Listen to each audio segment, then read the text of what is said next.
लेकिन अमेरिका कसाई नहीं। अफगानिस्तान या इराक ही नहीं, अमेरिका आतंकवाद या आतंकी संगठनों को खत्म करने के नाम पर दूसरे देशों में हमले करता रहा। अमेरिका सीरिया पर भी हमला कर चुका है और तब उसने क्या कहा था कि वो आईएसआईएस के सरगना अबू बकर अल बगदादी को मारने के लिए एक्शन में आया। अब इस हमले में बगदादी मारा गया हो या ना मारा गया हो किसी को नहीं पता, लेकिन दर्जनों नागरिक जरूर मारे गए। अब अमेरिका की इस एक तरफा कार्रवाई को क्या कहा जाएगा? क्या यह कसाई की कैटेगरी में नहीं आता है? अफगानिस्तान इराक का जो हश्र हुआ है, क्या आप अमेरिका को कसाई नहीं मानते हैं? सुनिए जरा एक्सपर्ट क्या कहते हैं। दुनिया में जंगों का असली कसाई कौन है? मैं साफ तौर से कहना चाहता हूं, ये वो बेगैरत इंसान हैं जो चाहे डेमोक्रेसी हो, चाहे कम्युनिस्ट कंट्री हो, चाहे ऑटोक्रेसी हो, वहां पे मिलिट्री इंडस्ट्रियल कॉम्प्लेक्स चला के हथियार बेच बेच के लोगों को मरवा के पैसे बनाना चाहते हैं। दुनिया में वर्ल्ड वॉर 1, वर्ल्ड वॉर 2 जो हुई है वो यूरोप से शुरू हुई। आज अगर वर्ल्ड वॉर 3 का अंदेशा हो रहा है वो भी यूरोप से हो रहा है। अगर आज न्यूक्लियर लक्ष्मण रेखा क्रॉस होने वाली है वो भी यूरोप में ही होगी। सारा अंदेशा इसकी ओर आपको इंडिकेट कर रहा है। तो असली कसाई वो है जो लोगों की लाशों पर पैसे कमाते हैं। डिफेंस एक्सपर्ट ने तस्वीर साफ कर दी, असली कसाई कौन है। आइए अब आपको बताते हैं कि कैसे बाइडेन आउट ऑफ कंट्रोल हो रहे हैं। बाइडेन को एक बीमारी हो गई है भूलने की, कुछ भी बोल रहे हैं, कहीं भी बोल रहे हैं। देखिए जरा बाइडेन का यूटर्न देखिए, बाइडेन का यूटर्न। ये आदमी सत्ता में नहीं रह सकता, बाइडेन ने कहा। यानी बाइडेन ने पुतिन के लिए कहा यह आदमी सत्ता में नहीं रह सकता।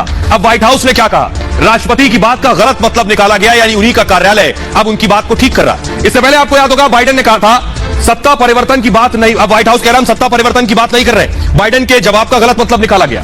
इससे पहले बाइडेन ने क्या कहा था? भारतीय मीडिया का व्यवहार काफी अच्छा है, यानी भारत की तारीफ की थी और अमेरिकी मीडिया पर सवाल उठाए थे। अमेरिकी मीडिया सही व्यवहार नहीं करता, यह कहा था बाइडेन ने। लेकिन उसके बाद व्हाइट हाउस ने क्या सफाई दी? बाइडेन का मकसद किसी को ठेस पहुंचाना नहीं था। उन्होंने कहा यूक्रेन खुद लड़े अपनी लड़ाई। अमेरिका, व्हाइट हाउस ने क्या कहा? अमेरिका यूक्रेन के साथ खड़ा हुआ है, अमेरिका युद्ध में नहीं उतरेगा। तो ये बाइडेन के यूटर्न ने बाइडेन नहीं कहना चाहते थे। बार बार उनका ही देश अब सफाइयां दे रहा है। तो सवाल यह है कि आखिर बाइडेन की हालत के बारे में मैं आपको बताऊं कि बाइडेन पर कैसे सवाल उठ रहे हैं। क्या बाइडेन की तबीयत ठीक नहीं रहती है? पहले भी इस तरह के सवाल उठे हैं। अमेरिका दुनिया में सबसे ताकतवर मुल्क माना जाता है और वहां का जो राष्ट्रपति है दुनिया का सबसे ताकतवर शख्स 79 साल के बाइडेन, 79 इयर्स, 79 साल के बाइडेन से क्या अमेरिका संभल रहा है? क्या बाइडेन इस हालत में है कि दुनिया के बनते बिगड़ते समीकरणों को साध सके? बाइडेन के मानसिक और शारीरिक स्वास्थ्य को लेकर विरोधी पहले भी सवाल उठा चुके हैं। दुनिया की सबसे ताकतवर कुर्सी पर जब कोई लाचार और बीमार इंसान बैठ जाए तो उस देश को भी इसकी कीमत चुकानी पड़ती है और दुनिया को भी। अमेरिका इसकी कीमत चुका रहा है। बाइडेन क्या बोलते हैं, क्यों बोलते हैं, उन्हें खुद नहीं पता होता और कहां बोल रहे हैं इसका भी उन्हें एहसास नहीं होता। और इसलिए बाइडेन जब से अमेरिका के राष्ट्रपति की कुर्सी पर बैठे हैं तब से वो चर्चा में। बाइडेन रूस की छोटी सैन्य कार्रवाई को सही ठहरा चुके हैं। सुनिए। You saying that a minor incursion by Russia into Ukrainian territory would not lead to the sanctions that you have threatened, or are you effectively giving Putin permission to make a small incursion into the country? Good question. That's how it did sound like, didn't it? The most important thing to do. Big nations can't bluff, number one. And number two, the idea that we would do anything to split NATO.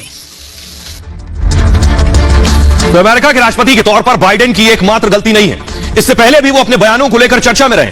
Biden Afghanistan से अमेरिकी सेना की वापसी को लेकर बयान की वजह से भी सुर्खियां बटोर चुके हैं। सुनिए। The Taliban takeover of Afghanistan now inevitable? No, it is not.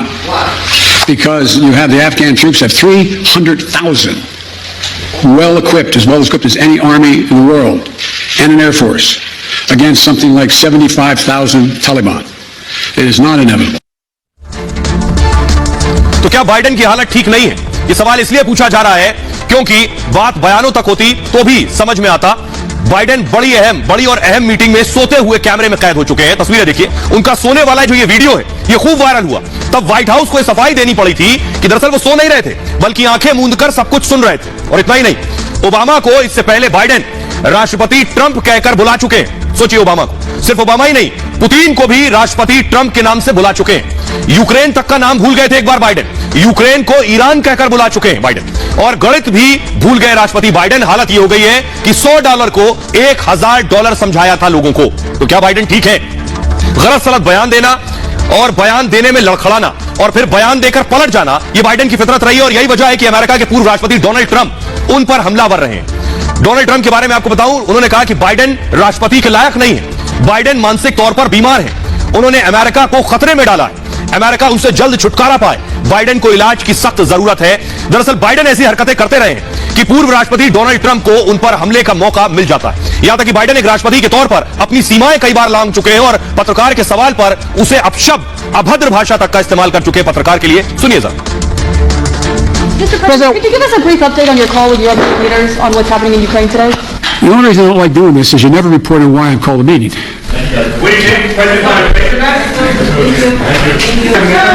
That's a great asset. More inflation. What a stupid son of a bitch. दरअसल बाइडेन की सच्चाई इन तस्वीरों के साथ सामने आने लगी थी जब विमान पर चढ़ने के दौरान वो एक बार नहीं, तीन बार गिर पड़े थे। वो बार बार तेजी से चढ़ने की कोशिश कर रहे थे और बार बार गिर रहे थे, और तभी से सवाल उठने लगा था कि क्या बाइडेन स्वस्थ हैं? इस सवाल का जवाब अभी मिलना बाकी है। लेकिन बाइडेन के धुर विरोधी डोनाल्ड ट्रंप बख्शने के मूड में नहीं है। क्या कहा उन्होंने आज, जरा देखिए बाइडेन पर किस तरह से हमलावर हैं डोनाल्ड ट्रंप। बाइडेन पर एक के बाद एक प्रहार कर रहे हैं। ट्रंप को आप देख रहे हैं, वो कह रहे हैं बाइडेन ने अमेरिका को बर्बाद कर दिया। 13 महीने में सबसे ज्यादा नुकसान हुआ है देश का। देश के सबसे खराब, ध्यान से पढ़िएगा, देश के सबसे खराब 5 राष्ट्रपतियों में से एक है जो बाइडेन। बुश के समय रूस ने जॉर्जिया पर हमला किया, ओबामा के समय रूस ने क्रीमिया पर अटैक किया, और मैं यानी ट्रंप कह रहे हैं मैं राष्ट्रपति था तब रूस ने किसी पर हमला नहीं किया, और अगर मैं राष्ट्रपति होता तो यूक्रेन संकट खड़ा ही ना होता, ये कह रहे हैं ट्रंप। बाइडेन ने रूस यूक्रेन हालत को ठीक से संभाला नहीं, सीधे अटैक कर रहे हैं। इसलिए मुश्किल है बाइडेन के आगे, और बाइडेन के अब काबिलियत पर सवाल खड़े हो रहे हैं। जी हां, आपको बताऊं, इस बीच बड़ी ब्रेकिंग न्यूज आ रही है। बड़ी खबर यह है कि रूस की परमाणु बम गिराने की धमकी दिया। रूस ने परमाणु बम गिराने की धमकी दे दी है। दर्शकों को बता रहे इस वक्त की बड़ी खबर, रूस की परमाणु बम की एक बार फिर से धमकी। पूर्व राष्ट्रपति रूस के मेदवेदेव का बयान आया, रूस को परमाणु हमले का अधिकार है, खतरा बढ़ा तो परमाणु हमला करेंगे। इस बीच आपको बताऊं, रूस कह रहा है परमाणु हमले की पूरी अख्तियार हमारे पास है। तो एक और बड़ी खबर आ रही है किम जोंग उन से जुड़ी हुई। अमेरिका को किम जोंग की चुनौती। जी हां, किम जोंग उन भी इस पूरी जंग के बीच सामने आ गए। परमाणु टेस्ट की तैयारी में है किम जोंग उन, और किम जोंग उन ने परमाणु टेस्ट किया तो हालात और तनावपूर्ण हो सकते हैं। दरअसल किम और पुतिन एक गहरे दोस्त है, पहले मैं आपको बता चुका हूं, दोनों में बड़ी अच्छी दोस्ती है। किम जोंग उन और पुतिन को आप देख रहे हैं, ये मिले हैं कुछ साल पहले, लेकिन दोनों ही अमेरिका के मारे हुए हैं, ये दोनों ही अमेरिका के सताए हुए। तो क्या परमाणु हमला करेंगे ये दोनों मिलकर? ऐसी परिस्थितियां बन रही है क्या? दरअसल रूस के राष्ट्रपति पुतिन और उत्तर कोरिया के तानाशाह दोनों ही अमेरिका को अपना नंबर 1 दुश्मन मानते हैं। इन दोनों ही देशों पर प्रतिबंध लगाने के लिए अमेरिका दरअसल बहाने ढूंढता रहा है। जिस तरह यूक्रेन युद्ध को लेकर अमेरिका ने रूस पर आर्थिक प्रतिबंध लगाए, उसी तरह परमाणु परीक्षण के लिए उत्तरी कोरिया पर अमेरिका कई तरह के प्रतिबंध लगा चुका है। अमेरिका इन दोनों ही देशों को दुनिया में अलग थलग करने का कोई मौका नहीं छोड़ता। साफ है, रूस और उत्तरी कोरिया दोनों ही देश अमेरिका के मारे हैं, और इसलिए यूक्रेन युद्ध में पुतिन से चुनौती झेल रहे बाइडेन की मुश्किलें बढ़ाने के लिए किम जोंग उन ने प्लानिंग शुरू कर दी। किम जोंग उन परमाणु बम का परीक्षण करने वाले हैं। अमेरिका के सभी प्रतिबंधों को ताक पर रखकर किम ने परमाणु परीक्षण करने का फैसला किया है, और करीब 5 साल बाद उत्तर कोरिया कोई परमाणु टेस्ट करने वाला है। दावा यह किया गया है कि 17 सितंबर 2017 के बाद पहले परमाणु परीक्षण के लिए तानाशाह किम ने हेमयांग प्रांत को चुना है, और इस परमाणु परीक्षण के लिए निर्माण कार्य भी शुरू हो चुका है। बाकायदा एक सुरंग बन रही है, यह सुरंग सीधे न्यूक्लियर टेस्ट जहां होना है वहां तक जाएगी। किम खुद अपनी निगरानी में सुरंग की निगरानी कर रहे हैं। यह जानकारी दक्षिण कोरियाई खुफिया एजेंसी को मिली है। खुफिया एजेंसी ने मीडिया के साथ इस जानकारी को साझा भी किया है। मैं आपको बताऊं, अमेरिका से टकराव की तैयारी में है किम जोंग उन। परमाणु परीक्षण के लिए बाकायदा सुरंग बन रही है। ये पुंगेरी परमाणु प्लांट के पास ये सुरंग तैयार हो रही है। सैटेलाइट कैमरे में कैद सुरंग की तस्वीरें सामने आई हैं, और सीधे परमाणु प्लांट तक ये सुरंग लेकर जाएगी किम जोंग उन को। 7वें अंडरग्राउंड परमाणु विस्फोट की तैयारी है। अंडरग्राउंड टेस्ट साइट फिर से खुल जाएंगे, 1 महीने में शुरू होगा अंडरग्राउंड टेस्ट साइट। 2018 से बंद था ये अंडरग्राउंड टेस्ट साइट। परमाणु प्लांट के पास भूकंप के झटके भी लगे हैं। पुतिन और किम ने बाइडेन की टेंशन और बढ़ा दी। दरअसल इन दोनों ही नेताओं की शख्सियत भी काफी मेल खाती है। दोनों ही घुड़सवारी का शौक रखते हैं, तैरना दोनों को पसंद है, दोनों निर्भीक और साहसी हैं, और यही वजह है कि दोनों ने राष्ट्राध्यक्षों ने खुद को दुनिया का सबसे ताकतवर देश समझने वाले अमेरिका की नाक में दम कर रखा है, और इसलिए बाइडेन भी दोनों को अपना दुश्मन मानते हैं। आपको बताता हूं कि पुतिन और किम जोंग उन दोनों अमेरिका के सताए हुए हैं। कैसे? अमेरिका ने दोनों को बख्शा नहीं है। ग्राफिक्स के जरिए मैं आपको दिखा रहा हूं, ये देखिए सर, ये ग्राफिक्स आपके सामने आ गए हैं कि कैसे बाइडेन के ये दोनों मारे हैं। बाइडेन ने क्या किया है देखिए, खाद्य सामग्री पर बैन लगा दिया है, नॉर्थ कोरिया के भी और रूस के भी। सी फूड पर भी बैन लगा दिया है, प्रतिबंध लगा दिया है। इलेक्ट्रिकल उपकरण पर भी बैन लगा दिया है अमेरिका ने।